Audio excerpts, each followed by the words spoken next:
All right, let's turn back to that story about that BBC cameraman that was attacked at a Donald Trump rally last night in El Paso, Texas. Our Jim Acosta has had his own experiences at Trump rallies. He's joining me now from the White House with more. Jim, it's a pleasure to have you on. And as we said, I mean, you've covered countless Donald Trump rallies yourself. You've tweeted about it. You've tweeted videos showing just the really hostile environment, especially the hostile attitudes towards journalists like you.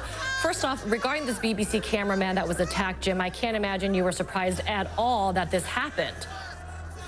Not at all, Amber, and really it was just a matter of time before we saw something like this. And I'm really surprised that we haven't seen something worse than this come along. I mean, the president at every rally goes after the press, calls us fake news. Sometimes he calls us the enemy of the people and whips up these crowds into a frenzy, blames us for negative news in the press about him that week.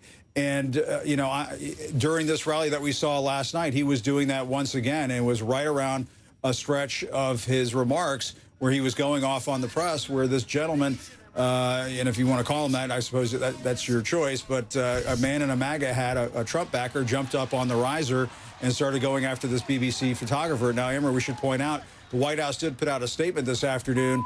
This was from the press secretary, Sarah Sanders, not from the president himself, saying that the president condemns all acts of violence, including those against journalists.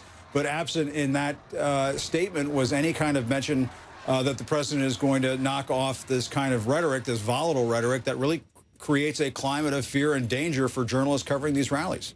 What is it like when you are covering a Trump rally? Just give us some color. I mean, because, you know, Trump has singled out the media. He singled out specific journalists like you to, you know, say that you're scum or you're disgusting or you are the enemy of the people. When you are there reporting, what is it like around you? Well, it's a lot worse than how it comes across on TV. I mean, if you talk to our photographers, our producers, you know, any of the crews that are there covering these events, when you have thousands of people screaming at you, calling you fake news or saying CNN sucks or whatever, you know, you do feel that perhaps all it takes is, you know, is some kind of provocation for the president to set things off and for journalists to come under attack. And, you know, I've had people scream at me, call me all kinds of names, call me a traitor, you know, telling me in my face that they're going to do something to me out in the parking lot.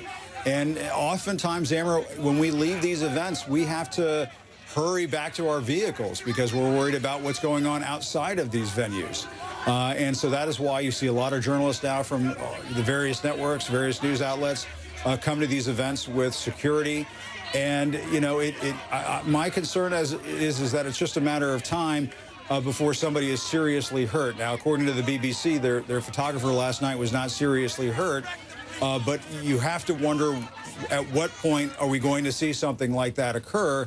And, Amber, as you know, if you have an American journalist or a foreign journalist hurt on American soil covering a political campaign event, that is just a line that we really shouldn't cross in this country, and it sends a terrible message to the rest of the world. And for our viewers around the world, Jim, would you say press freedoms in America are under attack, especially when you just listen to the president's rhetoric, the things that he calls the media, the fact that he limits media access, the very irregular White House briefings, threats to sue the media. What is the state of press freedoms in America today? I would say it's pretty poor. I mean, you know, I've been doing this for a quarter century, and I've never seen this kind of behavior from a president of the United States. I've never seen this kind of behavior on the part of White House officials who come after us at briefings and call us all sorts of names and so on, and insult us in front of our colleagues and in front of the world, really. You saw what happened last fall when they tried to revoke my press pass. Fortunately, we were able to get that back by taking the administration to court. And, Amber, if you look at various press freedom indexes that have come down from a number of organizations, they show the United States is backsliding. And the question that has to be asked is what this communicates to the rest of the world. Do autocrats in places like Saudi Arabia and the Philippines and Russia and other parts of the world, do they take cues from this administration and then feel emboldened to go after members of their press? And likewise, could you potentially see a situation where in stable democracies where there is the understanding that you have freedom of the press, that leaders are toying with the idea of going after reporters, locking them out, booting them out of press conference areas and so on because, well, Donald Trump does it back in the U.S.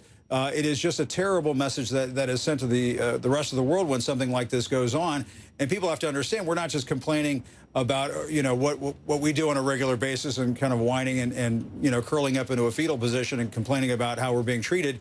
If the public can't be assured that journalists can go in and do their jobs and get the truth for the American people or people in other parts of the world, then my opinion is, and I think it's the opinion of a lot of other journalists in our profession, that people suffer. They suffer when they're not getting the truth, and knowledge is power. And so my concern is, yes, Amber, that we are backsliding here in the United States, and the trend is not going in the right direction.